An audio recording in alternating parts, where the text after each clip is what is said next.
ताम् उद्दाम कामदललामपद प्रणामम् श्रीराम नामक मनामय मानमामः कौशेय पीतवसना मरविंद नेत्राम् रामा प्रिया भयवरोद्यत पद्महस्ताम् उद्यच्छतार्क सदृशीम् परमासनस्थाम् वन्दे विदेहतनयाम् सखिभिः परीताम् विहाय पीयूषरसम् मुनीश्वराः ममाङ्घ्रिराजीवरसम् पिबन्ति किम् इते स्वपादाम्बुज पान कौतुकी सगोपबालः श्रियमातनोतु मे ब्रजे प्रसिद्धं नवनीत चोरम गोपांगनानां चदुकूल चौरम अनेक जन्मार्जित पाप चौरम चौराग्रगण्यं शिरसा नमामि कृष्णाय वासुदेवाय हरये परमात्मने प्रणतक्लेशनाशाय गोविंदाय नमो नमः। जिरियेश्वर भगवान के चरणों में, उनके आंगन में और आप सबकी साक्षी में आपकी भावनाओं का मूर्त रूप श्रीमद् भागवत महापुराण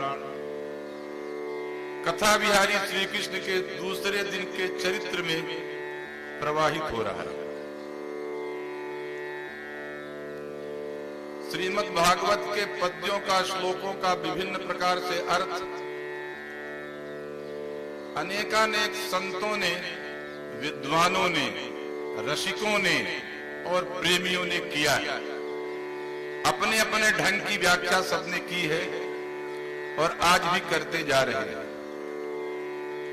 श्रीमद् भागवत की अनेक टीकाएं संस्कृत में लिखी हैं, अनेक प्रवाचकों ने अपने अपने ढंग से व्याख्या की है, फिर भी यह रस अभी नया ही लगता है। जो इसको सुनता है उसको नया ही आनंद देता है। क्षण क्षण में जो नया बन जाए वही रमणीयता की परिभाषा है। भगवान का चरित्र, भगवान के श्लोक जितने बार जैसे पढ़े सदैव नया नया ही लगता है। तीसरे स्कंद की कथा के अंत में कर्दम प्रजापति का प्रसंग आपने अभी सुना होगा। कर्दम प्रजापति की 9 कन्याएं और उनका एक पुत्र, इसकी कथा है। और वो पुत्र देवहूति जो देवताओं को बुलाती है उसको देवहूति कहते हैं। गुजरात का सिद्धपुर पाटन का क्षेत्र, जहां तपस्या कर्दम प्रजापति ने की थी।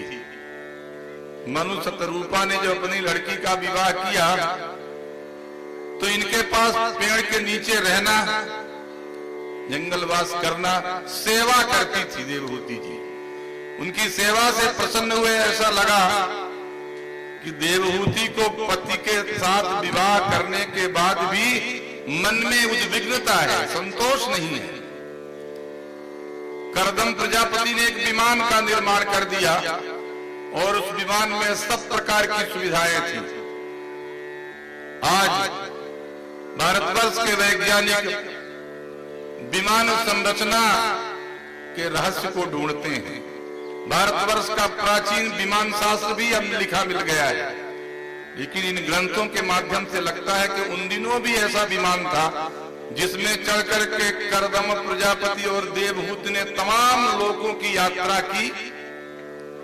दुनिया में जो संभावित भोग हैं वो सब किया। 9 कन्याओं के बाद कहा कि देखो देवहूति, मेरी इच्छा तो पहले से ही तपस्या करने में थी, तुम्हारे कारण मैं इतने दिन तक इस विमान में रहा, विमान में नहीं रहूंगा। प्रार्थना की। आपने कहा था कि जब तक एक पुत्र नहीं होगा तब तक आपके साथ मैं रहूंगा। ने कहा ठीक है, तुमने स्मरण कराया। सांख्य शास्त्र के आदि प्रणेता, आदि प्रवाचक कपिल जी महाराज का प्रादुर्भाव हुआ। कपिल जी महाराज के होते ही उन्होंने अपना विमान छोड़ दिया, देवहूति को सांख्य शास्त्र का उपदेश दिया और सांख्य शास्त्र के उपदेश देने के बाद सांख्य दर्शन में ईश्वर की कल्पना नहीं है, प्रकृति की कल्पना है, पुरुष की कल्पना है, इंद्रियों की कल्पना है,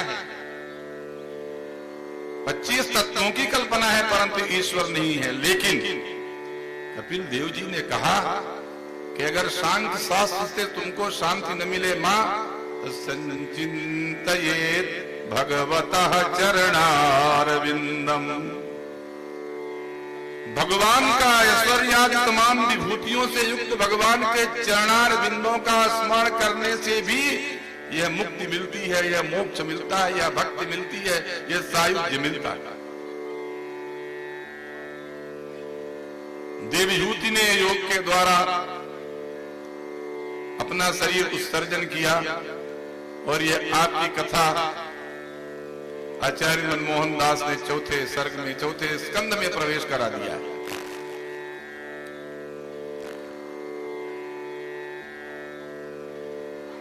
स्वयंभू मनु का एक लड़का जिसका नाम दक्ष था, बड़ी दक्षता थी, सब कार्यों में चतुर था, व्यवस्था में कुशल था। इसलिए पिताजी ने कहा कि तुमको प्रजापति मैं बना देता हूं, प्रजाओं की रक्षा करने का भार तुम्हारे ऊपर मैं दे देता हूं।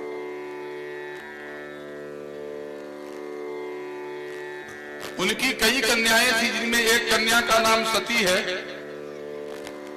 आप सब लोग इस कथा को जानते हैं, इसलिए मैं ज्यादा विस्तार नहीं करूंगा, तत्व की बातें आपको बताऊंगा। उनका विवाह शंकर जी से हो गया था। ब्रह्मा की सभा में एक बार सब लोग उपस्थित हुए। दक्ष प्रजापति ने प्रवेश किया। विष्णु भगवान बैठे थे, शंकर जी बैठे थे। विष्णु भगवान तो ठीक है, ब्रह्मा जी ने उनका स्वागत करने में अभिवादन नहीं किया, खड़े नहीं हुए। तो दक्ष प्रजापति को लगा हमारे पिताश्री हैं, लेकिन शिव नहीं खड़े हुए तो रुष्ट। शंकर जी के तत्व को आदमी तब भूल जाता है जब उसे दक्षता का, ज्ञान का अभिमान हो जाता है। सत्ता के मद में चूर होकर कितना भी चतुर, कितना भी कुशल जो व्यक्ति है, कितना भी दक्ष जो व्यक्ति है, वो ऐसा आचरण करता है कि शिव को, कल्याण को, अपने शिव को भूल जाता है और कल्याण का स्थान, शुभ का स्थान क्रोध ले लेता है। यह कथा तुलसीदास ने रामचरितमानस में बहुत विस्तार से लिखी है। आप सब लोगों के जवान में चौपाइयां गूंज रही होंगी। नहीं को अस जनमा जग माही, प्रभुता पाई जाहि मद नाही।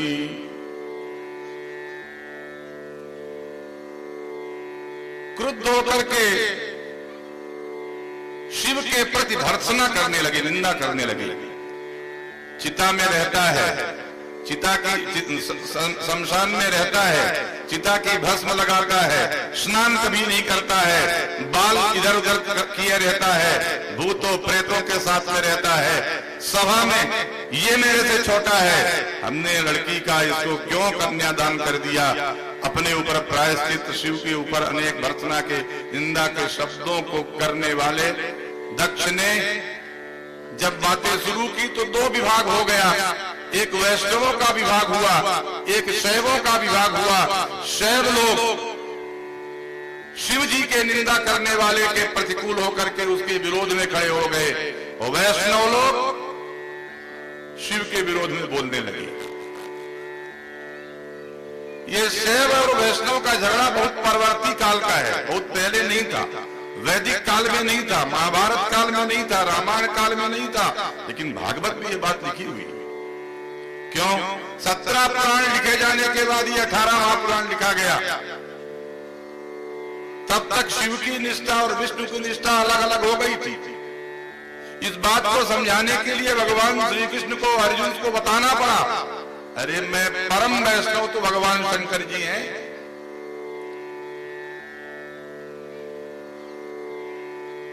शिव ने सोचा कि मुझे इस झगड़े में नहीं पड़ना, कोई निंदा करे या स्तुति करे ये उसका काम है, और शिव तो कल्याण बांटता है, सबको सुख देता है, सबका हित चिंतन करता है। सभा से चुपचाप चले आए। यह बात परिवार का हित चिंतन करने वाले शिव ने अपनी धर्म पत्नी सती जी को नहीं बताया। कुछ समय बीत गया। एक दिन बद्धमूल होकर के शिव का अपमान कैसे हो जाए, यह विचार करके दक्ष ने एक यज्ञ कराना शुरू किया। यज्ञ में सबको निमंत्रण दिए जाते हैं, और वे निमंत्रण आजकल मंत्रों के द्वारा दिए जाते थे। पहले साक्षात ऋषियों को निमंत्रण, साक्षात देवताओं को निमंत्रण दिया जाता था। कथा आप जानते हैं, आकाश मार्ग से जब देवताओं की घरघराहट की आवाज सती ने सुना और लोगों ने आकर के बताया, अरे तू तो यहाँ है, तेरे पिताजी के यहाँ यज्ञ हो रहा है। सती साध्वी को भी ऐसा लगा, हमारे पिताजी के यहाँ बड़ा उत्सव हो रहा है, हमें जाना चाहिए। शंकर जी से हठ किया। शंकर जी ने उन्हें समझाया,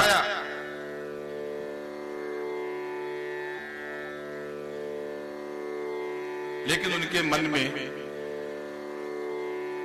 विधि की ऐसी स्थिति थी, विधाता की ऐसी स्थिति थी कि समझ में बात नहीं आई।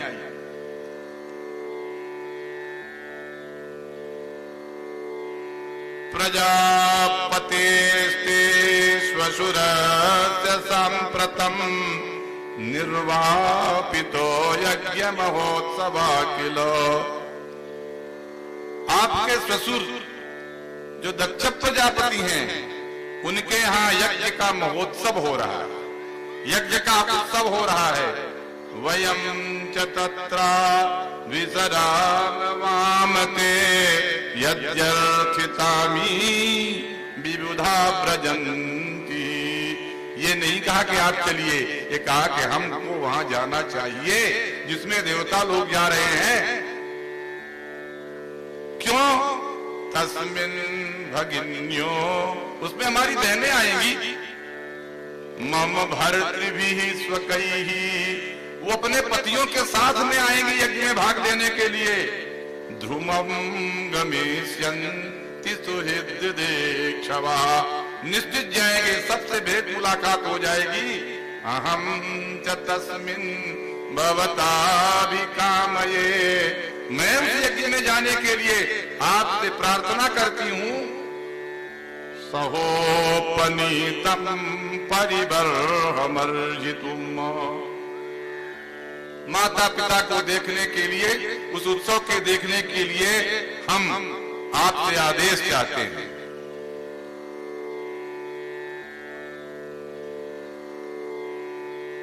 शिव को भविष्य मालूम था कि सती का भविष्य क्या है, इसलिए शिव सती जी को आदेश जाने का नहीं दे रहे थे। हट किया। शिव ने कहा जैसी तुम्हारी इच्छा। 2-4 गण उनके साथ में होकर के लेकर चले गए।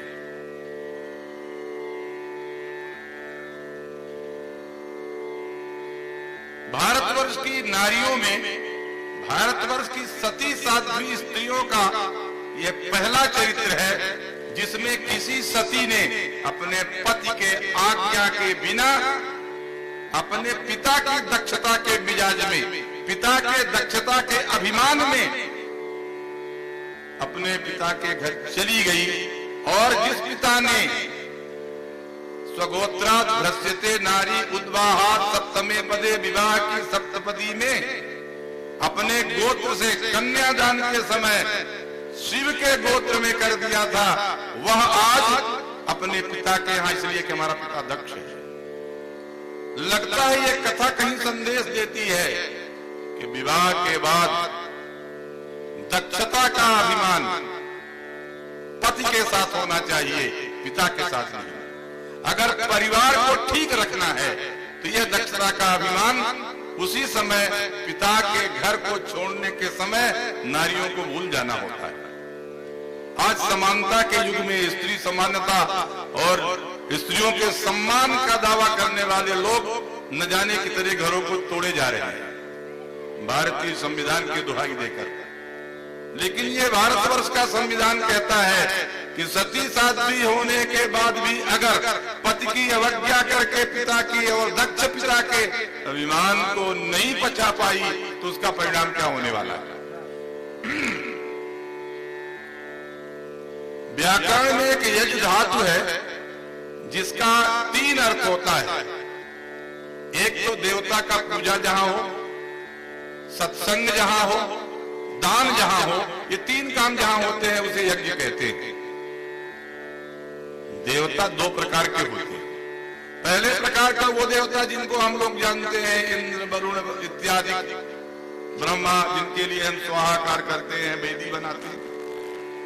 एक वो देवता है निरुक्तकार कहता है द्योतना दाना द्वा देवा, जिसके कारण आपके जीवन में चमक आ जाए, जिसके कारण आपको कुछ प्राप्त हो जाए जो न रहा हो, वह देवता है।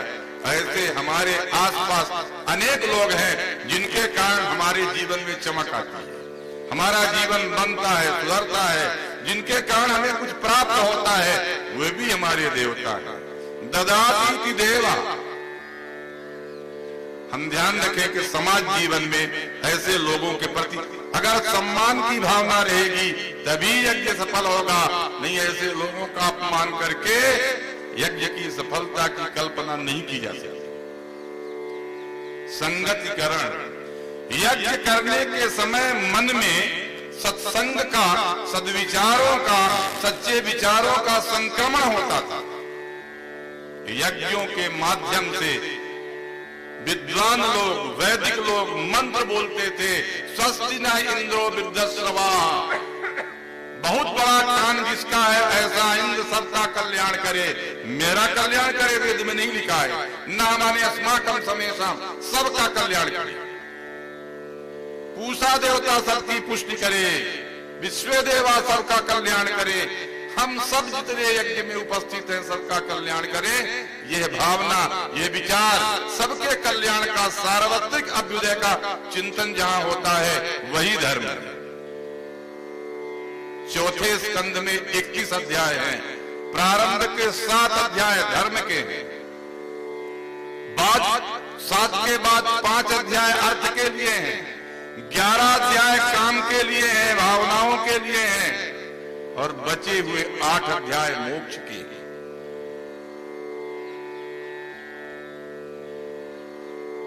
जिसके द्वारा धारण किया जाए, मनुष्य का जीवन जिसके द्वारा रहता है, जिसके द्वारा धरती रहती, वो धर्म है। धर्म की रक्षा के लिए ही शिव ने सती को कहा था भद्रम भवत्या न ततो भविष्यति।